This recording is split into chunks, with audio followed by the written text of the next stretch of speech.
Olá pessoal, bem-vindos aí a mais uma live. Vamos enviar aqui para a professora Vólia. Sejam bem-vindos. Quero esperar aqui a professora Vólia entrar. A gente tentou iniciar pelo dela, mas estava dando errado. Vocês estão me ouvindo? Oi, Vólia, já aceitei o seu convite, sua solicitação aqui. Deu certo, Ah, finalmente. muito bom, ainda bem, né? Ainda bem. Vamos esperar agora o pessoal de lá vir para cá. Vamos. Lá já tinham 500 e poucos. Era um golpe, era um golpe. É, Engraçado, não tava, nunca tinha acontecido isso, de congelar a imagem e chegar o som, igual você estava falando, e não chegava o muito restante, né? estranho. Enquanto o pessoal chega, professor, eu quero dizer aqui da honra e da alegria que é poder estar fazendo essa live com você. Eu quero dizer, sem sombra de dúvidas, de que nesse momento todo de pandemia, de Covid, fazer lives igual a gente está fazendo todos os dias, eu tenho visto a senhora professora como uma das vozes de muita razoabilidade, racionalidade dentro do direito do trabalho aí, de uma firmeza, uma interpretação condizente com a realidade que a gente está vivendo. Eu que tive a honra de estudar nos seus livros, né, nas minhas pós-graduações, no trabalho todo que a gente desenvolveu e a gente poder estar conversando sobre isso é muito bacana, tá? Seja muito bem-vinda. Obrigada. E você também, né? Seja bem-vindo antes no meu perfil, agora no seu. Muito obrigada. Vamos lá, então. Olha só, estamos aí com bastante gente acompanhando, gente falando que está acompanhando de Portugal. O pessoal perguntou qual que é o tema da live. Eu coloquei aí Direito do Trabalho, Covid-19, que vamos falar de várias MPs. Perguntar, a gente vai falar da 946, né, que saiu essa madrugada, da 927, da 936, da liminar. E eu vou trazer um assunto novo para cá hoje, então, olha. Porque tem um assunto que a gente não enfrentou ainda, mas que Goiás já apareceu. Goiás, acredito que outros estados também tenham aparecido, mas surgiu hoje um tema aqui em Goiás absolutamente novo. Convenção coletiva, aditivo de convenção coletiva, dizendo que é proibido 927 e 936 por acordo individual, só acordo coletivo. Veja, vamos falar disso mais tarde. Vamos falar disso mais tarde, porque essa é nova, não é verdade? Um Não, sindicato assim ousado. eu já tinha previsto que alguns sindicatos iam contra a medida provisória, que não iam aceitar. E aí, nesse caso, nos termos do voto do ministro Ricardo Lewandowski, isso seria nulo. Mas vamos falar por partes. Vamos começar, então, Mas rapidamente o pela que me impressiona decisão. nisso, o que me impressiona nisso, só um detalhe, é o sindicato patronal ter coragem de anuir com isso. É um absurdo, é um desfavor. Mas vamos começar pela decisão do Lewandowski, né? Vamos começar aí pela decisão da ADI, pautada para dia 16 de abril próximo, e que trouxe aí tanta insegurança à medida provisória. O que você fala dela, professora? Bom, vamos lá. Eu primeiro vou fazer alguns comentários formais. Isso é, caberia embargos de declaração desta medida provisória, porque ela, na folha 14, né, porque é um PDF, está numerado, último parágrafo, os últimos dois parágrafos da folha 14, a decisão do ministro Lewandowski diz que, na ausência de manifestação na forma e nos prazos estabelecidos na legislação laboral para negociação coletiva, a exemplo do 617, é que será lícito aos interessados prosseguir diretamente na negociação até o final. Isso porque o parágrafo anterior dessa folha 16 vai dizendo que só será válido, isso é, só produzirá efeitos plenos o acordo individual entre patrão e empregado, se houver expressa manifestação dos sindicatos, e lá no dispositivo ele diz, e se não se manifestar, o silêncio equivale à anuência, à concordância. Então, eu disse que primeiro caberia embargos de declaração pelo primeiro ponto. Primeiro ponto, Quando o ministro se refere ao 617 da CLT, e inclusive na nota de rodapé transcreve o 617, o 617 trata de prazo de 8 dias. 8 dias, isso é, o patrão negocia com o empregado, o acordo individual para reduzir salário ou suspender o contrato, o patrão tem 10 dias para comunicar ao sindicato, o sindicato tem 8 dias para dizer se confirma ou não. Se for silente ou se recusar, vai para a federação, 8 dias para a confederação. Isso é, os trabalhadores só podem montar uma comissão de negociação se os 3 entes se recusarem a negociar. A minha pergunta é, será que o ministro Lewandowski percebeu que a MP 936 reduziu pela metade esses prazos? Porque quando ele transcreve o 617, ele transcreve com prazo de 8 dias para cada instância sindical, enquanto a MP 936 reduziu para 4 dias. Esse é o primeiro ponto. Então, o primeiro embargo de declaração... Diga. Nesse ponto, só para eu ir construindo junto com você no raciocínio, acho perfeito, é um ponto de embargo de declaração, mas me parece o seguinte, a professora Wólia é desembargadora, era desembargadora, é ex-desembargadora agora pelo Rio de Janeiro e agora é advogada atuante. Então, ela traz no conhecimento dela da advocacia toda a bagagem de uma história longa na magistratura, longa e bonita. Então, está acostumada a proferir decisões e pensar nas decisões. Mas aí eu tenho a seguinte reflexão. O ministro, ele se refere ao 617 em uma decisão pós-medida provisória. Não me parece existir o mínimo de razoabilidade interpretativa de achar que ele está se referindo a um prazo de 8 dias. Porque mesmo que ele não tenha se atentado, mesmo tendo transcrito o prazo de 8 dias na nota de rodapé, é natural que a aplicação conforme a medida provisória, já que ele não afastou esse dispositivo, é que seriam 4 dias. E aí a grande dúvida que vai chegar, e por isso que a professora Wólia sugere aí o embargo de declaração, e um passarinho verde me contou que a AGU vai fazer esse embargo de declaração, estamos aí todos aguardando, mas a grande dúvida é, se o sindicato responde retomando a negociação com 5 dias, então, não é mesmo? Aí eu posso considerar que já tinha sido validado ou não? Essa é a grande questão e para mim está muito tranquilo. Se ele não fez ressalva, vale 4 dias. Eu vou lá, eu vou por partes. Eu acho, assim, vou falar o que eu acho, pode ser que não seja. Eu acho que ele não falou do prazo pela metade porque não foi objeto de ADIM. Isso é, não houve um pedido na ação de inconstitucionalidade que se declarasse inconstitucional o artigo 16 ou 17. O pedido de inconstitucionalidade era para suspensão do curso e redução proporcional à jornada sem norma coletiva. Por isso ele não se manifestou e talvez por isso nem tenha lido. Eu posso te dizer porque é isso, o simples fato de existir dúvida se o prazo é de 4 ou é de 8, porque ele transcreve o artigo 17 como 8 dias, sem fazer a ressalva que a medida provisória reduziu para 4, já caberia embargos. Eu até acho, pessoalmente, que seria o prazo de 4 dias, mas decisão do Supremo a gente respeita, não é aquilo? E não pode deixar no crivo do juiz de primeiro grau, segundo grau, terem que interpretar o próprio empregador se são 4 ou se são 8, o prazo máximo para a resposta. Bom, esse é o nosso primeiro ponto.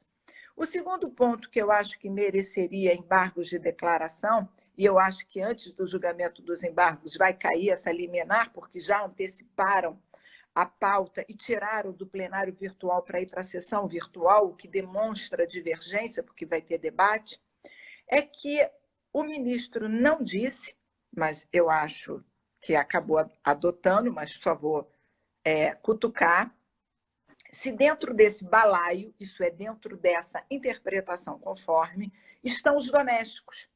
Por que eu pergunto? Um empregador que tem um doméstico vai ter que negociar redução de salário com o sindicato?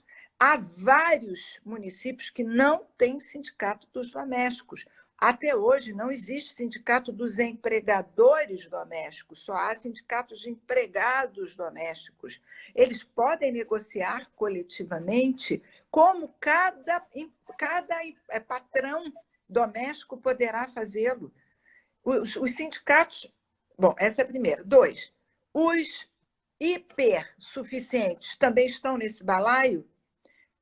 O 611, desculpa, o 444, parágrafo da CLT, acho que é parágrafo 1º ou 2º, diz expressamente que aquele que é portador de diploma de curso superior e ganha igual ou mais a 2 vezes o teto da Previdência, hoje em torno de 12.210, poderia negociar com o patrão nos mesmos termos do 611-A.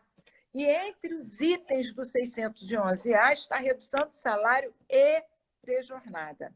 Então, eu pergunto, esse hipersuficiente que antes da medida provisória, segundo a interpretação de alguns autores, isso não é unânime, mas segundo a interpretação de alguns autores, já podia, antes mesmo da medida provisória 936, negociar com o patrão suspensão do contrato, que é o layoff, além da redução do salário proporcional à jornada, desde que houvesse garantia de emprego, nos termos do parágrafo 3º do 611, ele também está nesse balaio? Então, se tiver errado aqui, ele pode individualmente pelo 600... Isso é, se é inconstitucional a medida provisória, na parte que impede o hipersuficiente de negociar redução e suspensão, então prevalece o 611-A, ou o ministro também acha que o 611-A não engloba ninguém, nem Parece hipersuficiente? extra petita, né? Porque não era nem o objeto aí da discussão.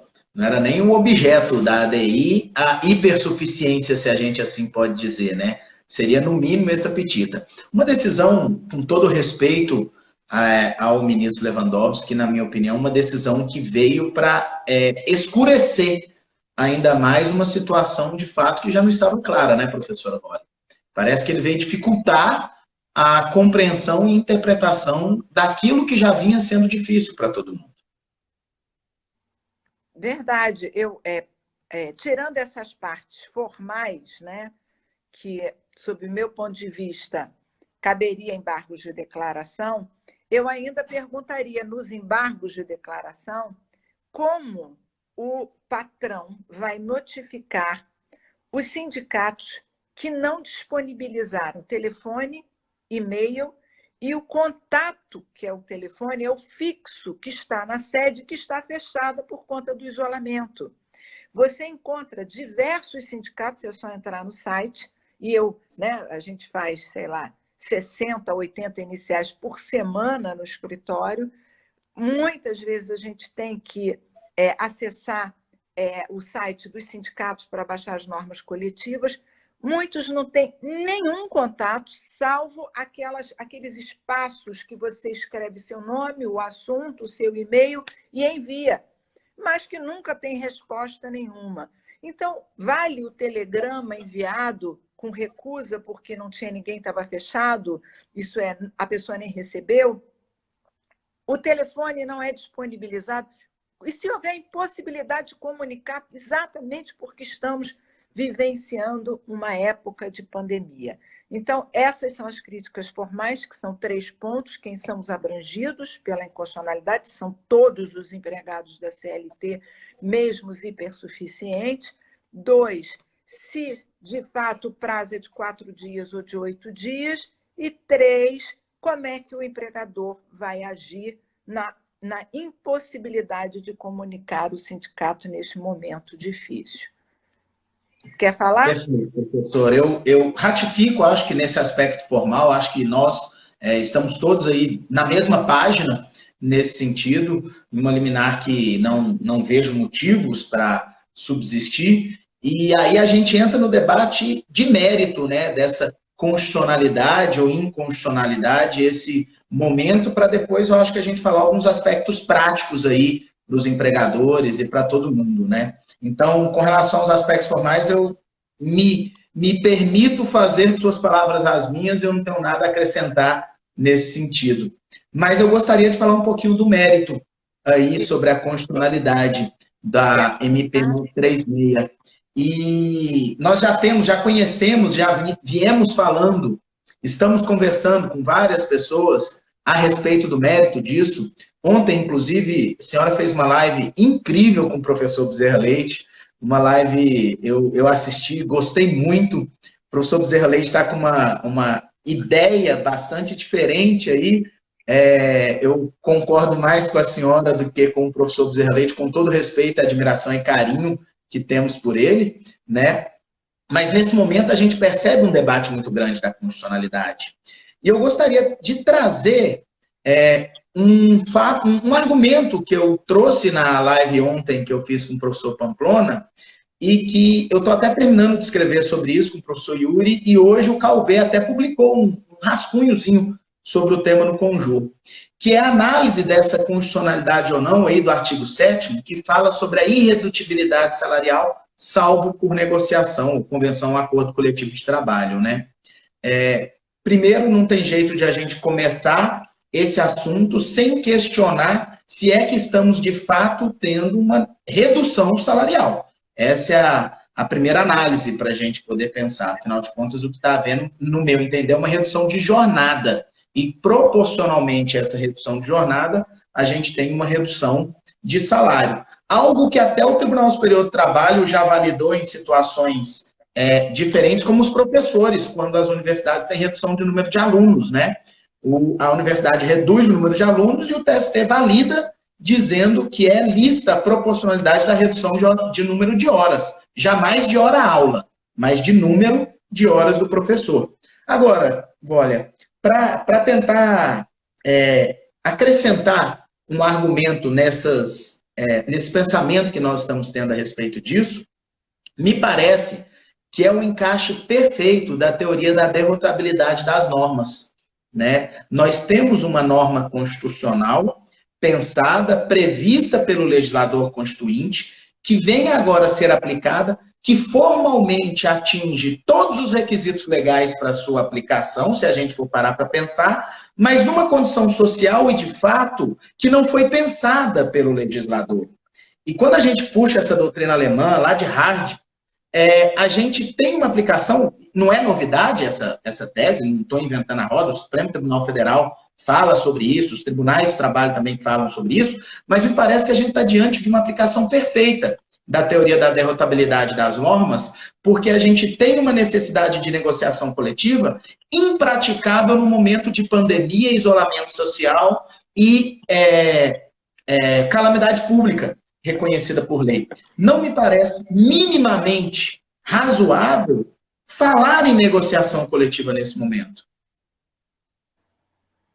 Minha vez agora? Sim. Sou eu? Então vamos lá. Eu entendi, você colocou 2 pontos. O primeiro ponto é que, na sua visão, não há redução real porque o valor hora está garantido. Nesse ponto eu discordo um pouco. Eu sei que existem 2 correntes sobre a irredutibilidade preconizada pelo artigo 7º, inciso 6 da Constituição. Alguns dizem que é o valor hora, outros dizem, e é a maioria, que é o valor numérico. E isso difere um pouquinho da situação do professor colocada por você, porque o professor ganha hora-aula. Então, o contrato dele não é para ele ganhar R$2.000 por mês, é para ele ganhar R$60 a hora. Quanto mais horas ele trabalha, mais ele ganha. Quanto menos horas, ele menos ganha. Igual o comissionista. Quanto mais vende, ganha. Quanto menos vende, ganha. Então, eu não posso defender diferente, porque está no meu livro, essa é a minha posição. Então, eu defendo com a maioria de que a proteção ao salário dado pela Constituição é pelo valor numérico, pelo valor nominal. Então, se eu ganho 5.000, o patrão não pode reduzir para 4.000, mesmo reduzindo proporcionalmente a jornada e mantendo o valor hora, salvo convenção e acordo coletivo. E isso nos daria de cara uma visão de inconstitucionalidade da medida provisória 936, se fosse uma medida provisória feita para uma empresa. Se fosse feita para uma situação específica, talvez ela fosse mesmo inconstitucional. Mas, como muito bem diz o ministro Barroso, o direito hoje é o direito realidade. Hoje não dá para você apreciar o direito sem a visão econômica, o direito que eles também chamam de direito e economia. Isto é, Se a gente for acreditar no prognóstico que a XP fez, de que hoje nós temos 12 milhões de empregados, já um pouco mais depois da pandemia, e vamos chegar a 40 milhões de desempregados até dezembro, ou a Folha de São Paulo, que vamos chegar a 30 milhões de desempregados, se a gente levar em consideração que desemprego significa fome, desnutrição, violência, pobreza e sem desenvolvimento econômico daquele país, a gente percebe que eu tenho dois princípios que estão colidindo. De um lado, o princípio da proteção ao trabalhador, do qual o princípio da irredutibilidade de salário é espécie, e do outro lado, o princípio da função social, o princípio do dever do Estado de manter o pleno emprego, manter a economia estável, evitar a pobreza, evitar as desigualdades sociais. Dentro desses dois valores, nesta circunstância, porque se fosse em outra época, em outra circunstância, se não fosse algo que atingisse tantas pessoas, talvez a nossa interpretação fosse diferente. Eu escrevi um artigo que está lá na minha fanpage do Facebook a respeito disso tudo, em que eu conceituo e comento, inclusive, qual é o critério de sopesamento e de ponderação. Ao ponderar esses dois critérios, eu não tenho como defender que a medida provisória é inconstitucional porque a Constituição determina a negociação coletiva. Porque se fizesse isso, eu estaria dando incentivo para o desemprego em massa.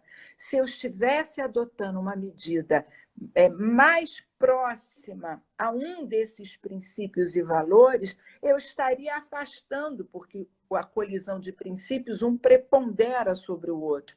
Eu estaria afastando os outros princípios. E, neste momento, acho que o ideal é, de fato, a constitucionalidade da medida 936 pelo critério analítico dos dados. Não adianta a gente falar, mas coitado do trabalhador que vai estar desempregado. Se a empresa extinguir por força maior, o trabalhador não tem acesso até agora ao seguro-desemprego. Ele não vai receber. O aviso prévio não é devido, a indenização do fundo cai para 20%. Ele só vai levantar o fundo dele, que agora a última medida provisória permitiu o recebimento de R$ 1.045, não adianta muita coisa, mas ajuda, a partir de 15 de junho, né, que é a medida 946, salvo engano, e ele vai receber férias proporcionais, 13º proporcional, o saldo de salário ele vai se manter por quantos meses? 2, 3 meses? Então, para evitar esse alto índice de desemprego, eu opino pela constitucionalidade da medida provisória. É muito doloroso dizer isso. É muito doloroso dizer para o trabalhador que está na hora dele também entrar com uma parte nesse investimento e reduzir os seus ganhos. Porque, obviamente, o trabalhador vai dizer, mas eu tenho contas, olha, eu tenho aluguel, eu tenho compras de comida, eu tenho várias outras despesas. Sim, mas tente negociar. Conheço várias pessoas, a minha própria filha já teve 50% de redução do salário dela e já negociou 50% de redução com o seu inquilino, locador, da redução do seu aluguel. Então, tem que tentar negociar. Por isso que eu fiz uma live de manhã sobre negociação, porque é um momento nós estamos quase numa guerra, em que não há vencedores e não há perdedores. Né? Ou melhor, todos perdem e todos ganham. Ganham porque mantêm os empregos, algumas empresas sobrevivem e perdem todos, porque perde o patrão e perde o empregado. Sua vez. Não tenho dúvida, é a teoria do sopesamento dos princípios e normas de próprio Robert Alexy, né, que a gente vai acabar vendo prevalecer nesse momento, e essa análise é absolutamente perfeita. Fica muito claro em um momento de instabilidade, de imprevisibilidade, de um momento que nunca vivemos, que é necessário. Os empregadores estão sofrendo com isso, o Estado está investindo, é visível que o Estado está efetivamente dispondo de recursos, e que a gente vê também, finalmente, aí, que infelizmente a gente tem que alcançar até os trabalhadores autônomos que não estão trabalhando. Alguns sindicatos começam a falar, e aí já puxando um pouquinho o nosso tema aqui para um aspecto um pouco mais prático de contrapartidas e etc. Outro dia eu estava conversando com uma advogada de um sindicato aqui, Vole, aqui de Goiás, e ela me confessou o seguinte: Rafael, os trabalhadores aqui do sindicato estão há 2, 3 meses sem receber salários, porque o sindicato estava numa situação economicamente periclitante. E aí, será que a gente, numa situação que os sindicatos não conseguem nem funcionar, vai exigir agora uma celeridade, agilidade, razoabilidade nessa negociação? Me parece distante da realidade. Me parece distante da realidade essa medida liminar que foi proferida. Né? É lamentável. Nós temos empregadores que estão questionando se ele, que tinha lá o Prolabore de uma empresa pequena, vai ter direito a receber o auxílio emergencial do governo. Empregador perguntando se ele pode se enquadrar para receber os R$ 600, porque a lojinha dele, o quiosque dele, o pequeno empreendimento de 1, 2 empregados que ele tinha está quebrado. Então, assim, é uma situação muito diferente, é uma situação que a gente tem que entender que ela é sui generis. E aí chega, finalmente, professora, numa situação prática, numa situação efetiva, né? Daqueles sindicatos que se aceleraram para eles tomarem iniciativas a respeito. E o que eu tenho visto? Alguns sindicatos que se mostraram sensíveis à realidade, que se mostraram sensíveis às condições, e já havia aqui em Goiás aditivo, por exemplo, vou falar da construção civil aqui em Goiás.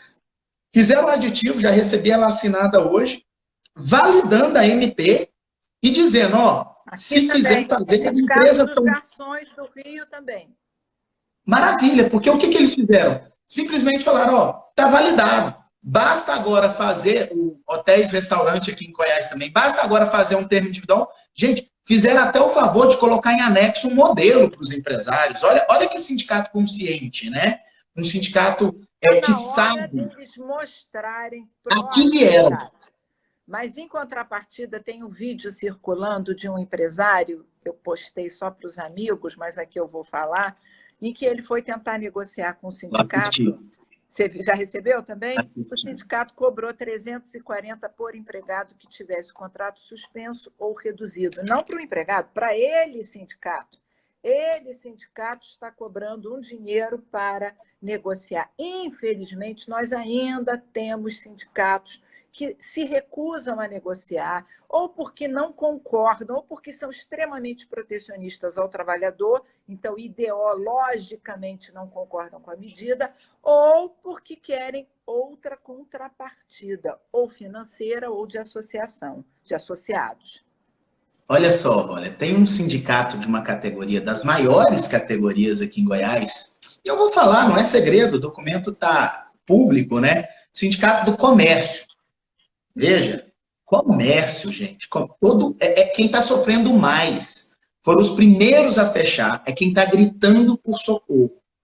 Que fez um aditivo de uma convenção coletiva que diz o seguinte: ficam as empresas autorizadas. Ele não proíbe, ele fala assim, não proíbo, mas olha o que ele fala.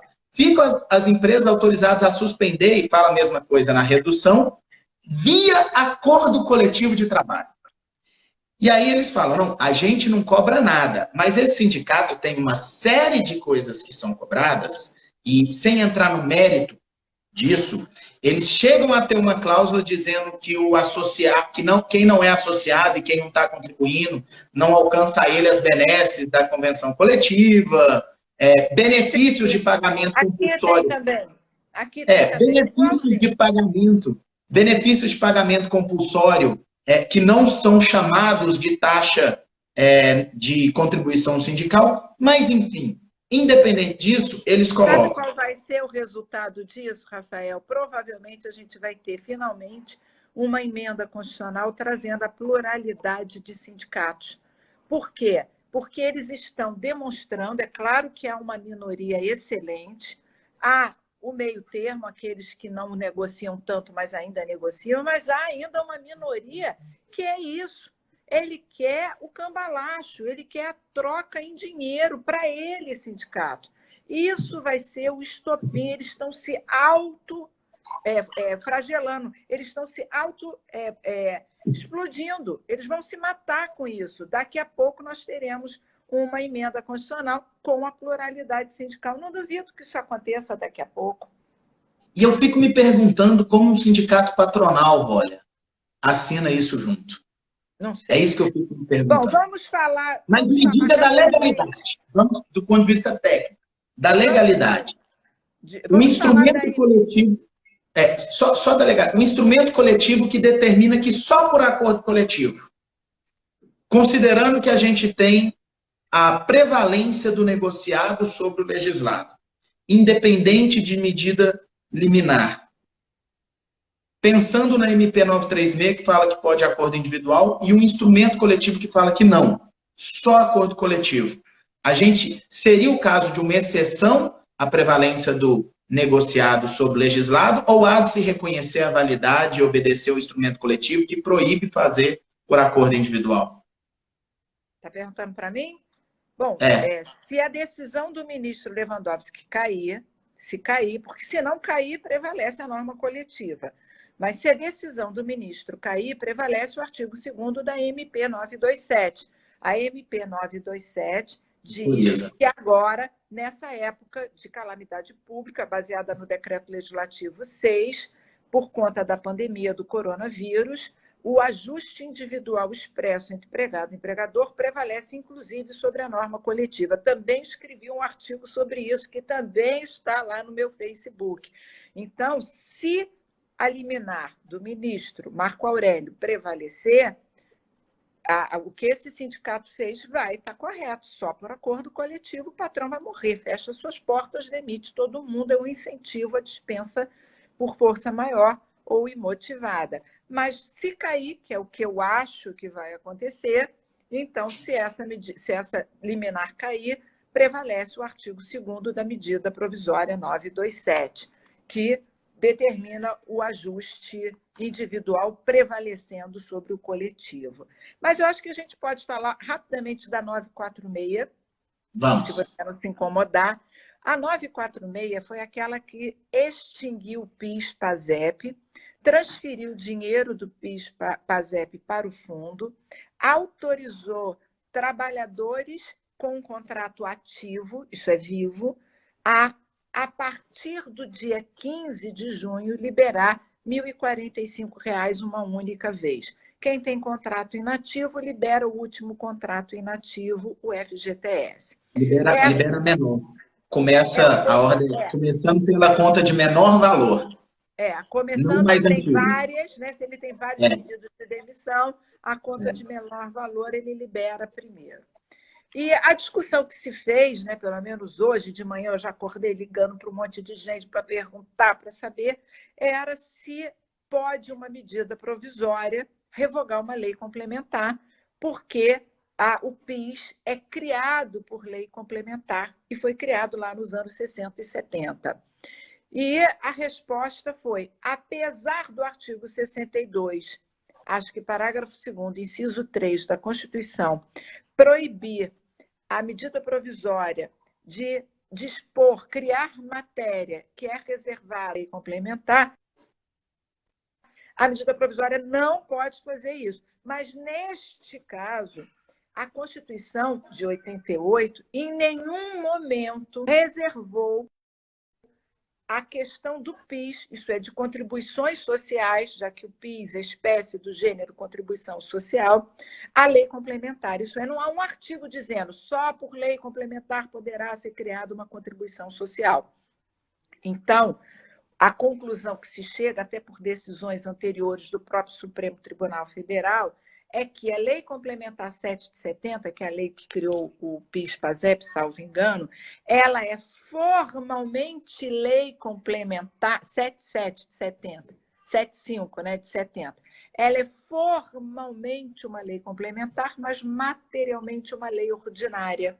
E, por isso, é constitucional a medida provisória 946, na parte que revoga o PIS. Isso é, o patrão Claro que isso tem um prazo lá no finalzinho para começar a vigorar, né? Porque isso tem que ser ratificado para ser revogado. Então, é constitucional essa medida provisória, sim. Quem tem dinheiro para receber do PIS, não fique preocupado, vai continuar recebendo. Isso não foi excluído o direito adquirido daquele que já ia receber. O que foi é que, a partir de uma determinada data, o patrão não precisará mais recolher o PIS e o PASEP. Pode falar, você. Hoje, a questão da medida provisória, eu ia falar justamente disso. Tem um professor muito conceituado de direito constitucional aqui em Goiás, o Juliano Taveira, que ele sempre fala isso, ó, o fato de a medida provisória não poder regulamentar, ela ter força de lei ordinária, né, não pode trazer lei complementar, não significa que, eventualmente, uma lei complementar que tratou um tema que não é exclusivo de lei complementar, não possa ser revogado pela medida provisória com força de lei ordinária. Perfeita, concordo, é isso mesmo. E hoje cedo eu estava fazendo uma live pela ESA Goiás, com a professora Daniela de Andrade Borges, que é professora da Universidade Federal da Bahia, conselheira federal lá da Bahia, e que é tributarista. E ela estava me dizendo, Rafael, eu acordei eufórica, porque a partir do momento que eles derrubam, extinguem o fundo do PIS-PASEP, começam a surgir diversas teses de contribuições relacionadas ao PIS. Porque por que eu vou recolher o PIS se a conta para o qual ele era destinado deixa de existir? E aí, em razão disso, a expectativa que se tem é que, mais uma vez, vai vir uma MP da MP para corrigir isso aí e não permitir que o governo perca a receita, né? Só mude o fundo, coloque ele para uma outra destinação, algo do gênero. É um assunto interessante. Uma coisa é certa, o governo está fazendo a parte dele. Talvez não da forma ideal, mas da forma possível. E, obviamente, quem trabalha erra. Se alguns erros estão sendo cometidos, tomara que outras medidas provisórias venham para corrigir, como veio a medida provisória 928, eu acho, 927, para revogar o artigo 16 da 927, né? 18. Aquela que revogou a suspensão para o artigo 18, isso. Então, quando o Bolsonaro viu o equívoco, imediatamente foi lá e suspendeu. Então, eu não sou política, não estou defendendo ninguém, mas é importante a gente ver que o governo está entrando com a parte dele, está sendo solidário, tentando ajudar empresários, trabalhadores, criando benefícios para complementarem a renda. Isso tudo já está ajudando um pouco essa recessão que estamos vivendo. Professora, você não é política, mas ontem o Pamplona lhe lançou aqui na live, ao vivo, para recriação do Ministério do Trabalho e nomeação da senhora para o Ministério do Trabalho como ministra do Trabalho para salvar esse país. Viu? Não Pamplona quero nenhum cargo público, eu não quero cargo público, eu agora quero ser privada, quero cargo privado. Bom, a gente pode falar agora um pouco... diga. Pode falar. A gente pode falar agora um pouco, não sei o que você acha, da medida provisória que é mais discutida, que é a 936, que reduziu os salários proporcionalmente à jornada. A gente não tem perguntas aqui, mas eu imagino que a maior parte das pessoas tenham dúvidas a respeito dela, que foi a que criou o maior rebuliço e motivo dessa liminar do Lewandowski. Você quer começar falando? Eu anotei duas perguntas que lançaram logo no início, e agora, a hora que tiver faltando uns 10 minutos, eu abro os comentários de novo, né? Porque eu bloqueei para melhorar a conexão e para não ficar esse tanto de escrito na sua cara, que eu gosto de ver o rosto de quem a gente está conversando, né? Mas lá no início vieram duas perguntas que eu anotei para a gente jogar elas aqui na roda, perguntas interessantes, de cunho extremamente prático, e que é a dúvida dos empregadores, né? A dúvida dos empregadores aí e dos advogados que vão dar assistência, acima de tudo, para esses empregadores. E a primeira questão da 936 que vieram foi, se o empregado estiver com gozo de férias e vem a 936, eu posso antecipar o retorno das férias para suspender o contrato de trabalho desses empregados? Já está respondido lá pelo início. Se a 927, no artigo 2º, diz que o ajuste das partes prevalece sobre a lei, E como não há lei permitindo a antecipação, ao contrário, tem que usufruir das férias, o ajuste individual prevalece sobre essa presunção de que não poderia. Então, desde que patrão e empregado ajustem expressamente, porque hoje por escrito está difícil, né? Assinar um papel está difícil por No conta do WhatsApp é isolamento. suficiente, né, Mas professor? voice, WhatsApp, e-mail, desde que isso esteja ajustado, ele diz, olha, tá bom, então eu vou suspender minhas férias daqui para frente. Claro, o patrão só paga o período usufruído com o terço constitucional e o restante ele suspende e volta a trabalhar. Eu acho que nessa época que nós estamos vivendo essa recessão, vale tudo que as partes negociarem que não violente extremamente a Constituição. Algum desgaste ou ponderação a gente vai ter, que a irredutibilidade, sem ser por norma coletiva, vai ocorrer. Eu fiz aqui um estudo rápido para a gente ponderar. Quando eu fui ponderar, né, quem for ler o artigo, tiver paciência, porque é um artigo grande, eu fiquei, olha, quem recebe salário até R$ 1.045, se concordar com o patrão em reduzir 25% do salário proporcionalmente à jornada, vai cair de R$ 1.045 para R$ 992 a sua renda, porque o salário cai, mas entra parte do seguro-desemprego. Isso corresponde à perda de 5% da renda final. Um trabalhador que ganha R$ 1.700, se ele acordar 25%, 50% ou 70%, que são as faixas autorizadas na medida provisória, ele vai perder, respectivamente, 5,5%, 11% e 15%. Quem tiver uma renda de R$ 3.000 perde 10, 20, 27. Quem tiver uma renda de R$ 13.000 é que começa a perder muito, 60%. Isto é, se a gente fizer uma tabelinha, quanto maior o salário do empregado, qualquer ajuste, o valor do seguro-desemprego é pouco para recolocar, porque o seguro-desemprego tem um teto de R$ 1.810. Então, quem ganha R$ 20.000 e faz um acordo de 50%, já cai para R$ 10.000, mais metade do seguro-desemprego, mais 900. Então, ele sai de 10.000 para 5.900. Ele já teve uma redução grande. Então, o que a gente percebe aqui, para os hipossuficientes, que são aqueles que têm salário até 3.135, são 3 salários mínimos, o percentual máximo de perda da renda, não é do salário, é de 27%. Isso é razoável na ponderação. Quando a gente fala da ponderação, isso é perfeitamente razoável. O trabalhador vai conseguir sobreviver. No meu artigo, eu aponto as várias leis que permitem reduções ou descontos de 30%, empréstimo 30% a 35%, alimentação 20%, 25%, se for a lei 30 a 30%, a própria redução de salário na lei 4.923, 25%, pensão alimentícia 50% do salário do empregado, utilidade, se o patrão conceder todas, 70% de redução. Então, a gente tem aí várias leis que falam de descontos ou de redução de salário com patamares que variam entre 20% a 70%. É o que a gente vê. Então, é razoável para aquele que é hipossuficiente, e a medida provisória vinculou reduções entre 50% e 75% só para aqueles que ganham até 3 salários ou ganham igual ou mais a 2 vezes o teto, desde que tenham diploma de curso superior, é razoável.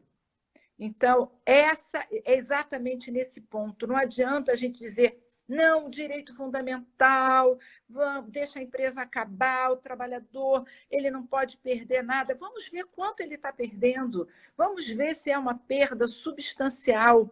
Ele, além, por exemplo, esses valores que eu dei, né, quem perde 5%, eu não estou contando com esse dinheiro que ele vai receber do fundo de garantia. Claro, é um dinheiro dele próprio, não tem mérito nenhum do governo, ele está só antecipando o seu próprio dinheiro. Mas Mas garante a subsistência, que nesse momento subsistência tem que ser levada em consideração.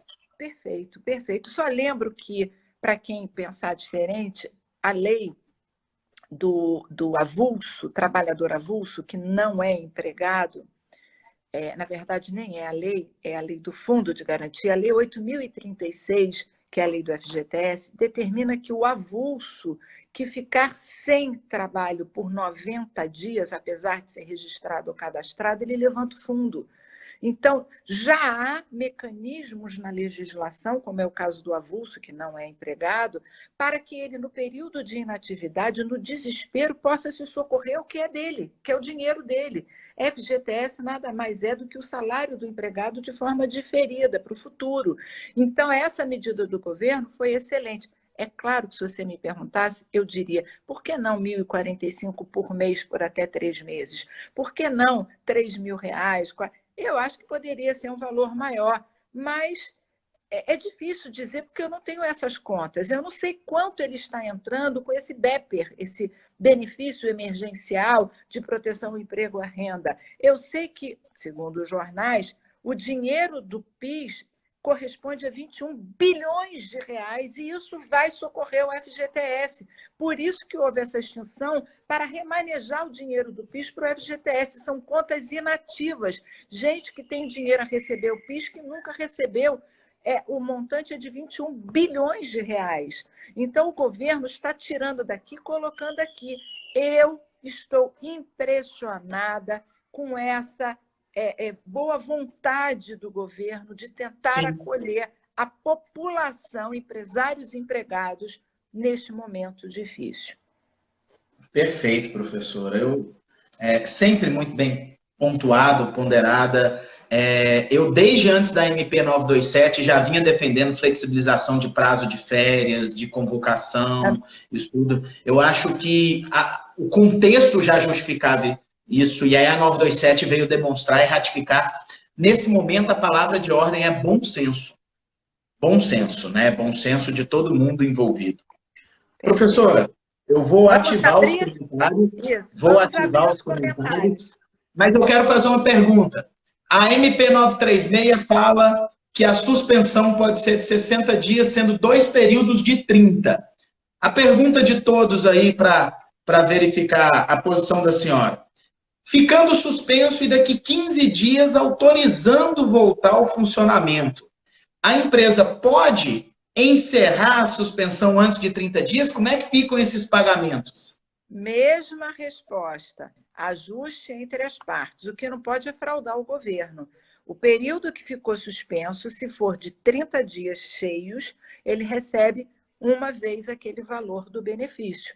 Se ficar 60 dias, ele recebe por 2 meses o BEMP, né? O BEPER, aquele benefício emergencial. Agora, o que não pode é fingir, mandar ele voltar, fingir para o governo que ainda está suspenso para ele receber dos dois lados, porque isso é fraude. Infelizmente, a gente sabe que isso vai acontecer, né? É uma infelicidade eu dizer isso, mas isso aqui é o Brasil ou é o ser humano. E o ser humano sempre tem um jeitinho de conseguir uma esperteza a mais de um dinheirinho. E o recebimento proporcional inferior a 30 dias? Você acha que o governo ele vai apresentar e vai conseguir pagar? Porque eu acho que ele não operacionaliza quando ele coloca 30 dias no mínimo, né?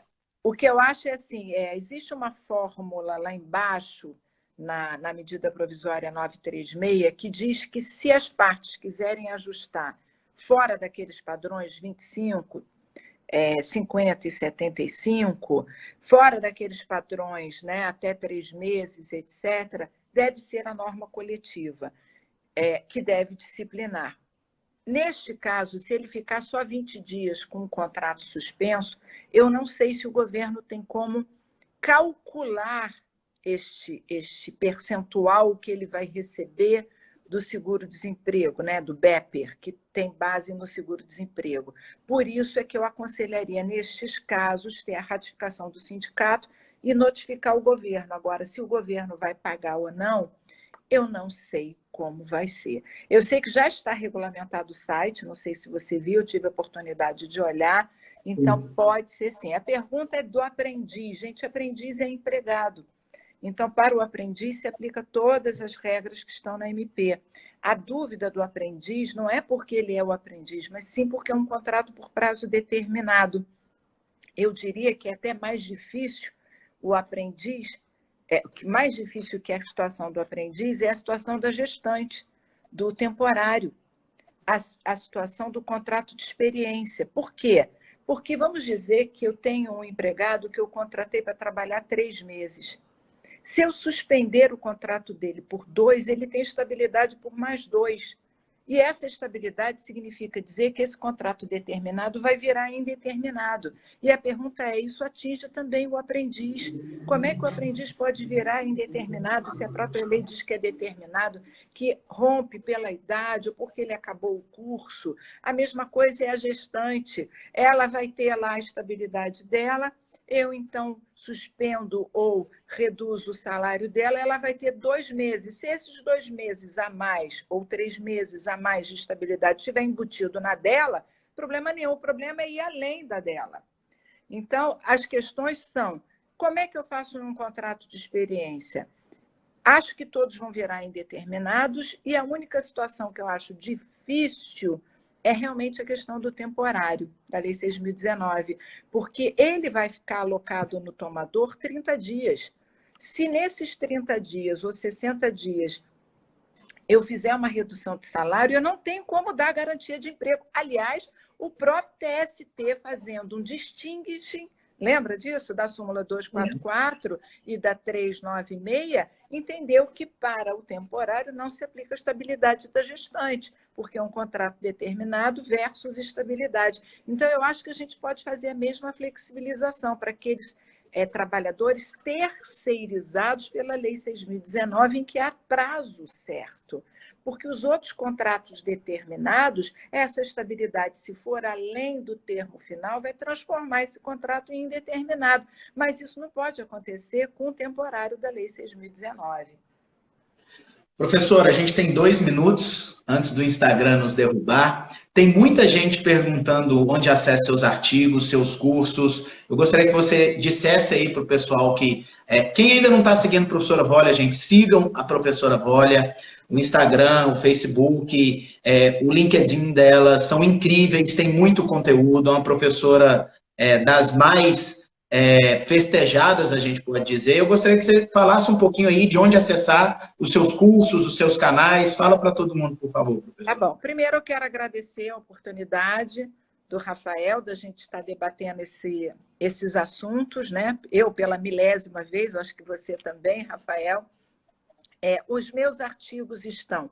Quem tem Facebook, eu tenho uma fanpage, que é Volha Bonfim Conteúdo Acadêmico. Não preciso autorizar nada, é só ir lá e curtir, você já acompanha os artigos. Quem não tem Facebook, os meus artigos estão no site da Academia Brasileira de Direito do Trabalho, estão no site da Editora GEM, estão no site do LFG.